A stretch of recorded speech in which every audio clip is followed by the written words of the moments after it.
Dua berita awal yang sangat miris sekali ya, Sabrina, sangat menyedihkan sekali. Dan kita ke informasi yang tak kalah mirisnya nih pemirsa, di mana viral di media sosial. Ajudan Bupati Purwakarta Brigadir Y digerebek istrinya bersama perempuan lain di kawasan Ngamprah, Purwakarta, Jawa Barat. Ya, saat ini Brigadir Y diamankan Propam saat Brimob Jawa Barat.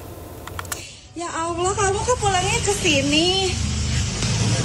Hai, kok kamu nggak mau divideoin? Nih, Brimob Sat Polda Jabar Brimobnya. Terus ini lagi pengawalnya Bupati Purwakarta, ya Allah. Anggota Brimob yang juga ajudan Bupati Purwakarta ini digerebek sang istri saat bersama seorang wanita diduga selingkuhannya di sebuah rumah di kawasan Ngamprah, Kabupaten Bandung, Jawa Barat.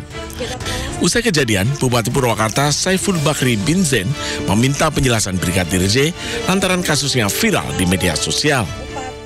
Oh, jadi itu apa yang datang ke situ istrinya. Oh, istri.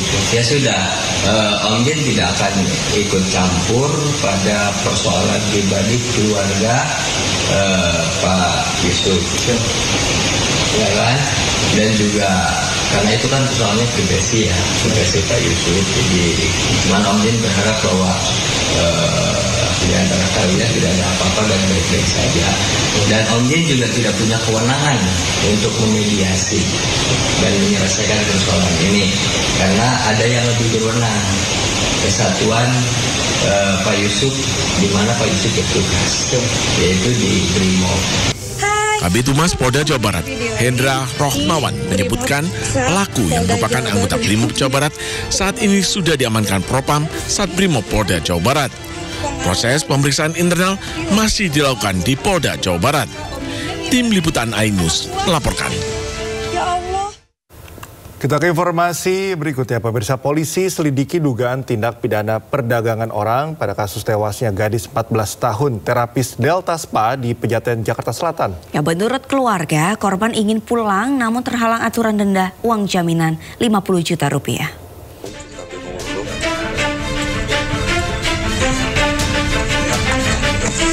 Di lahan kosong inilah warga menemukan jasad perempuan muda berkulit putih. 5 hari kemudian, Kapolres Metro Jakarta Selatan menjelaskan penemuan jejak kaki di lantai 5 di lokasi jatuhnya terapis berusia 14 tahun di Delta Spa, Jakarta Selatan. Usia korban yang masih di bawah umur menimbulkan dugaan adanya tindak pidana perdagangan orang yang kini terus didalami oleh polisi. Memang ada jejak kaki, telapak kaki yang dari lantai 5 sampai ke lantai 3. Nah, dari lantai 3 terus di pinggiran di tembok itu tiba-tiba jejak kakinya hilang. Dan akhirnya kita temukan juga di bawah ada dompetnya yang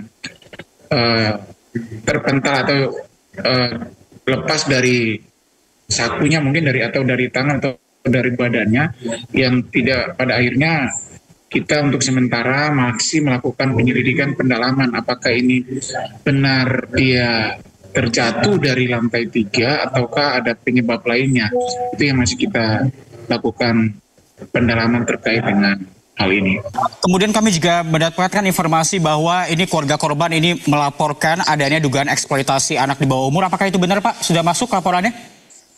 Iya, benar. Itu laporan yang sedang kita tangani, lakukan penyelidikan terkait dengan dugaan adanya eksploitasi anak atau terkait dengan Undang-Undang Nomor 35 Tahun 2000 tentang Perlindungan Anak. Artinya kita masih melakukan penyelidikan lebih mendalam lagi, melihat alat bukti yang kita kumpulkan. Dan pada intinya untuk penyebab kematian kami belum bisa menentukan. Yang menentukan kan ahli. Untuk itulah jenazah masih dilakukan otopsi dan kami menunggu hasil dari ahli forensik. Sebelum dilaporkan meninggal, korban sempat ingin pulang ke rumahnya di Indramayu. Namun, niat korban terhalang oleh peraturan denda dari Delta Spa berupa uang jaminan sebesar 50 juta rupiah. Dari Jakarta, Tim Liputan iNews melaporkan. Ya, Gubernur Jakarta Pramono Anung akan turun tangan selidiki dugaan eksploitasi anak di bawah umur dalam kematian terapis Delta Spa Pejaten Jakarta Selatan. Sementara polisi menyebut korban tewas setelah terjatuh di rumah pijat kebugaran Delta Spa.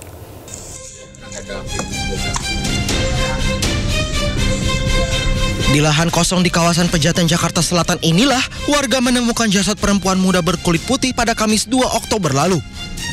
5 hari kemudian, polisi menemukan fakta bahwa korban berinisial RTA dan tewas setelah terjatuh dari rumah pijat kebugaran laki-laki Delta Spa Pejaten di Jakarta Selatan. Dugaan sementara seperti itu, cuman kita masih meriksa para saksi yang ada di TKP, baik saksi-saksi yang menemukan korban pertama kali di TKP, sampai dengan saksi yang ada di sekitaran korban.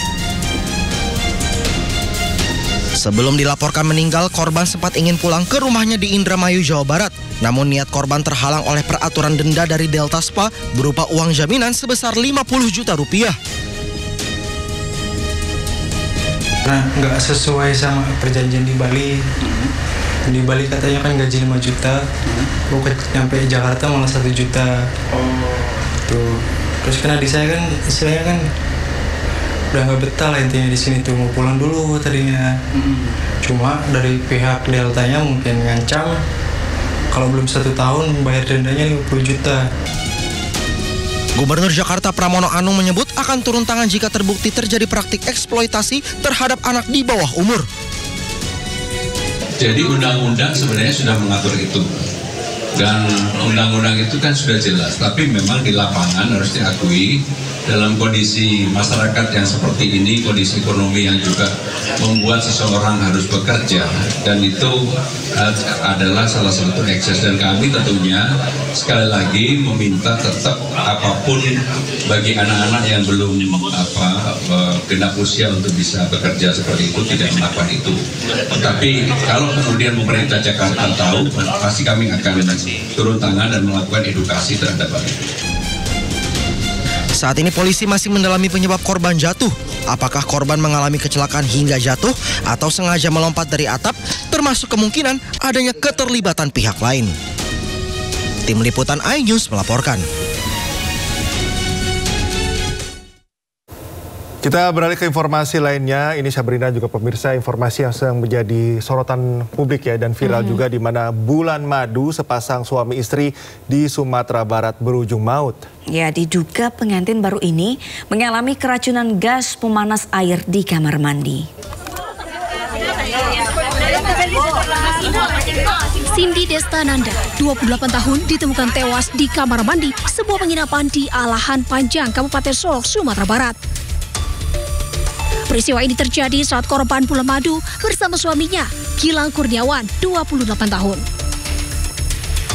Sementara itu tubuh suaminya, Gilang Kurniawan, 28 tahun, ditemukan dalam kondisi kritis di kamar mandi penginapan tersebut dan sempat dirawat di RSUD Arosuka.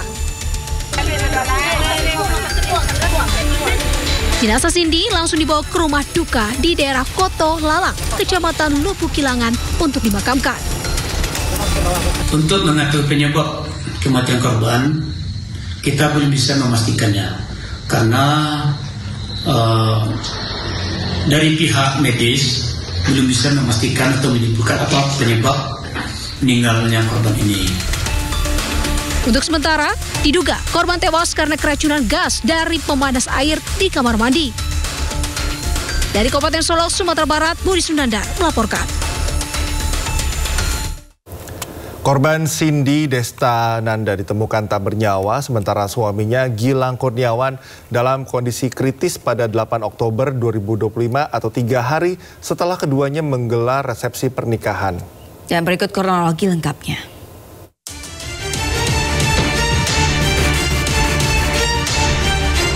Pasangan Cindy Destananda dan Gilang Kurniawan menikah pada Minggu 5 Oktober 2025 di Kota Padang, Sumatera Barat. Usai resepsi, pasutri berusia 28 tahun ini pergi berbulan madu. Mereka tiba di penginapan bernuansa glamping di kawasan wisata Lakeside Alahan Panjang, Kabupaten Solok pada Selasa 7 Oktober 2025 pukul 13:25 waktu Indonesia Barat. 5 jam kemudian pada pukul 18.30 menit, Cindy sempat memesan makanan ke resepsionis, sejumlah makanan dan air mineral. Keesokan harinya pada Rabu 8 Oktober pukul 7.15 menit, seorang karyawan glamping datang mengantarkan sarapan. Saat pintu diketuk, terdengar suara pria dari dalam kamar yang menyebut sedang mandi. Karyawan pun meninggalkan makanan di depan kamar. Namun pada pukul 7.30 menit, karyawan kembali untuk memastikan pesanan diterima. Usai mengetuk berulang kali tanpa jawaban, pihak penginapan memutuskan mendobrak pintu. Begitu pintu dibuka, Cindy ditemukan tergeletak tak bernyawa di belakang pintu kamar mandi, sementara Gilang terkapar lemah di lantai dalam kondisi kritis. Cindy dinyatakan meninggal dunia pada pukul 8.35 menit, sementara Gilang dirujuk ke RSUD Arosuka untuk dirawat intensif.